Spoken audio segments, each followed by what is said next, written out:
दोस्तों आज है 9 दिसंबर 2025 दिन मंगलवार। स्वागत है आपका यूपी न्यूज में। तो चलिए दोस्तों देखते उत्तर प्रदेश की आज की महत्वपूर्ण और बड़ी 25 फटाफट खबरों को।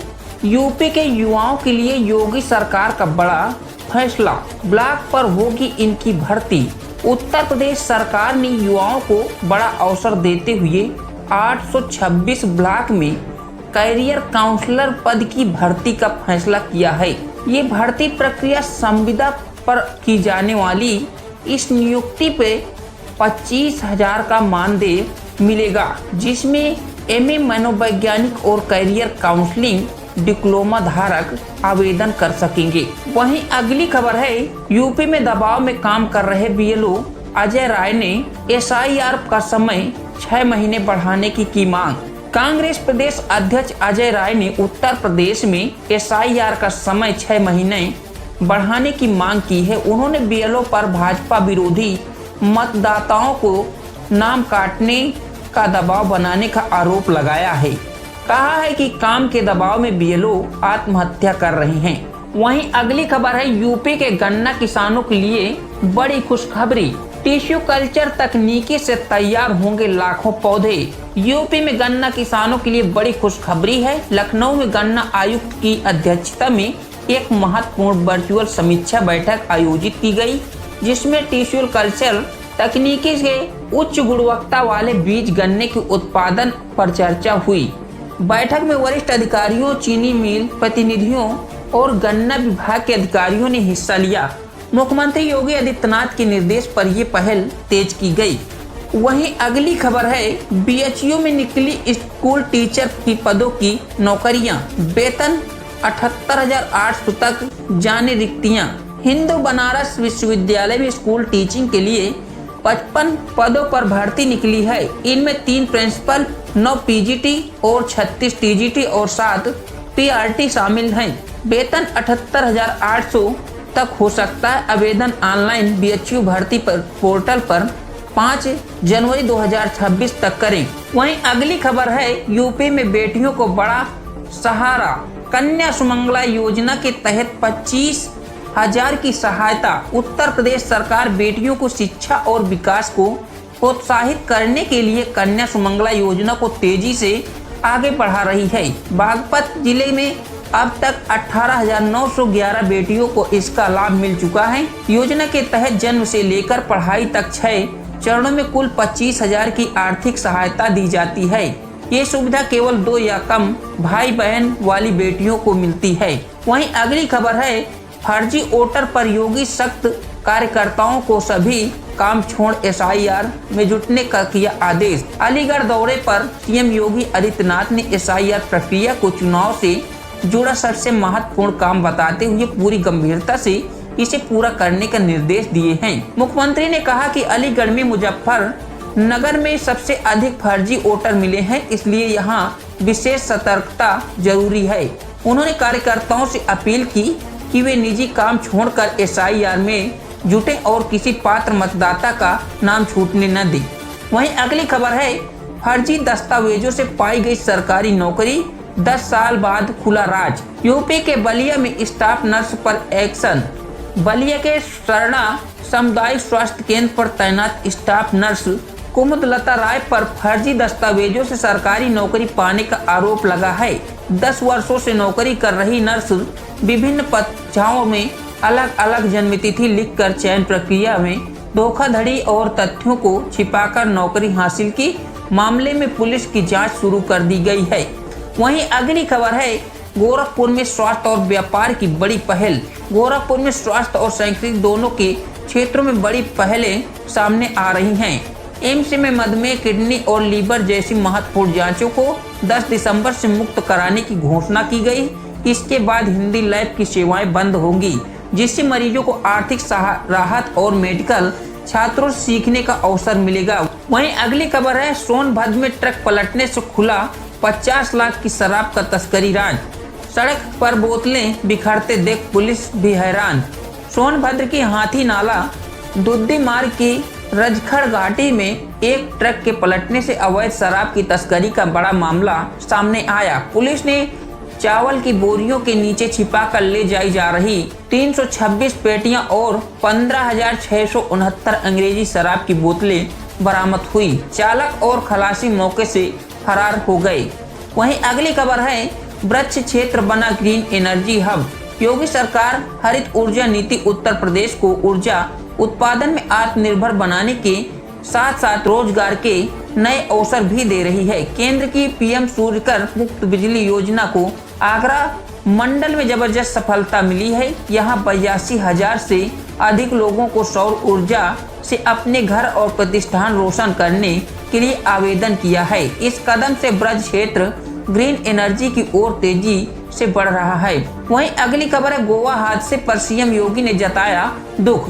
नाइट क्लब में आग लगने से 25 लोगों की हुई मौत। उत्तरी गोवा के अरपोरा स्थित में एक नाइट क्लब में लगी भीषण आग की घटना पर उत्तर प्रदेश के मुख्यमंत्री योगी आदित्यनाथ ने गहरा शोक व्यक्त किया है।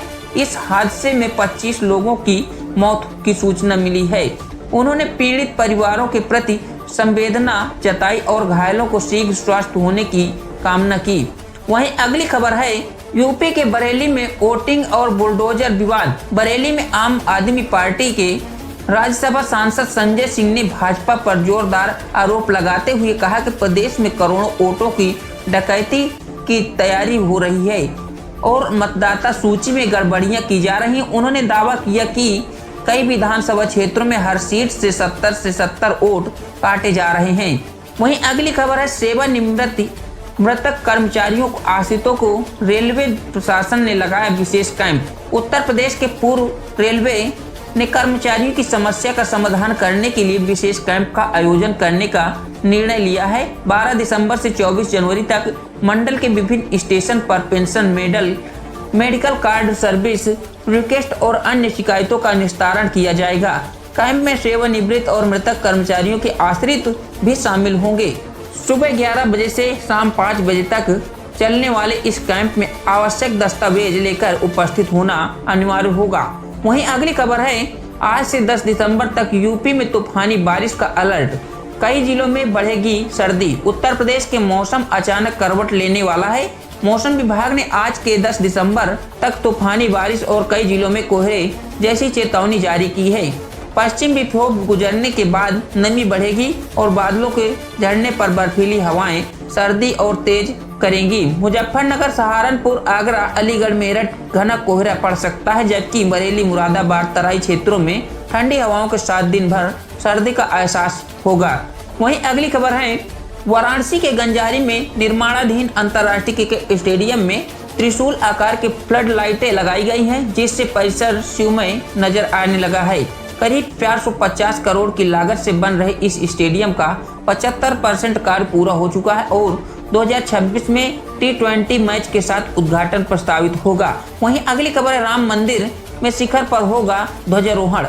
मस्जिद की नींव तक नहीं पड़ी, आवंटित है 5 एकड़ जमीन। अयोध्या में राम मंदिर के मुख्य शिखर पर ध्वजारोहण के साथ निर्माण कार्य महत्वपूर्ण पड़ाव पार कर लिया गया है, जबकि सोहावल के धुन्नीपुर क्षेत्र में प्रस्तावित मस्जिद का निर्माण अब तक शुरू नहीं किया जा सका। सुप्रीम कोर्ट के आदेश पर ये 5 एकड़ भूमि आवंटित की गई है। वहीं अगली खबर, उत्तर प्रदेश के मुख्यमंत्री आदित्यनाथ ने सशस्त्र सेना झंडा दिवस के अवसर पर कालिदास मार्ग स्थित आवास पर फ्लैग पिन और स्मारिका का विमोचन किया। इस दौरान निदेशक सैनिक कल्याण के मुख्य सचिव को स्मृति चिन्ह भेंट किया। मुख्यमंत्री ने सशस्त्र सेना के साहस, त्याग और राष्ट्र सेवा की भावना का सम्मान किया। वहीं अगली खबर, बरेली में बारात घरों पर हुई ध्वस्तकरण की कार्यवाही पर सवाल। सपा नेता सरफराज और राशिद ने किया बड़ा दावा। बरेली में सूफी टोला स्थित एवान फरहद और गुड मैरिज हॉल में ध्वस्तीकरण को लेकर विवाद बढ़ गया है। सपा नेता सरफराज वाली खान और राशिद खान ने 2011 के आदेश पर कार्यवाही पर सवाल उठाए, जबकि बारात घर संचालकों ने 2018 में नक्शा पास कराने के लिए समन शुल्क भी जमा किया था। वहीं अगली खबर, गोरखपुर में खुद को पूर्वांचल का दबंग बताकर थाने में अंदर मिर्जापुर डायलॉग के साथ रील बनाने वाला युवक हुआ गिरफ्तार। इस रील में उसने कहा था कि पूर्वांचल हमारे कंट्रोल में है, जो कानून व्यवस्था के लिए चुनौती माना गया है। वायरल होने पर पुलिस ने युवक को हिरासत में लेकर कड़ी कार्यवाही की। वहीं अगली खबर है, शाहजहांपुर में अब सड़क हादसों पर नहीं लगेंगे हिचकोले, 77 करोड़ से होगा पुनर्निर्माण। शाहजहां की सीवर और जलपूर्ति पाइपलाइन डालने के दौरान क्षतिग्रस्त हुई 109 सड़कों का पुनर्निर्माण 77 करोड़ की लागत से किया जाएगा। इसमें 42 हार्ट मिक्स और 67 सीसी रोड शामिल हैं। वित्त मंत्री सुरेश कुमार खन्ना ने व्यापारियों से सड़क और अतिक्रमण न करने की अपील की और अन्य विकास कार्यों की जानकारी भी प्रदान करी। वहीं अगली खबर है, धीरेन्द्र शास्त्री ने बंद लिफाफा अनिरुद्धाचार्य से सोने की अंगूठी इंद्रेश उपाध्याय और शिप्रा को तोहफे में क्या मिला।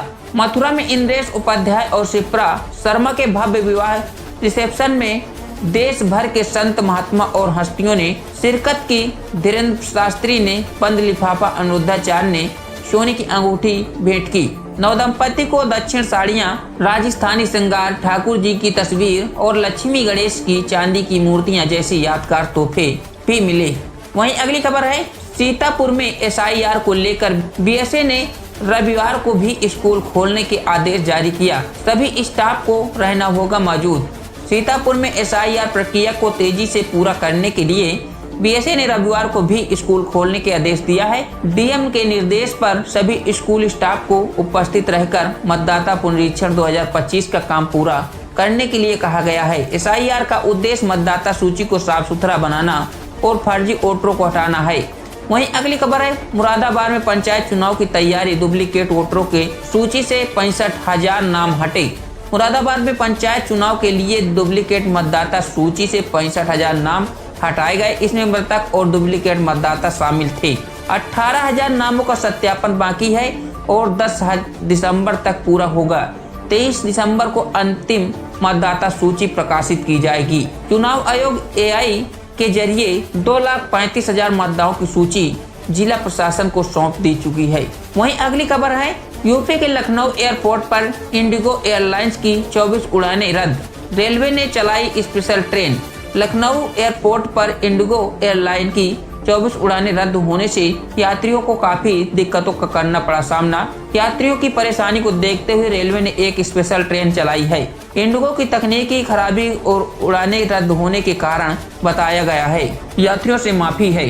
तो दोस्तों, ये थी आज की 25 बड़ी खबरें। अगर आपको हमारी न्यूज पसंद आई है तो वीडियो को लाइक और चैनल को सब्सक्राइब करें। धन्यवाद।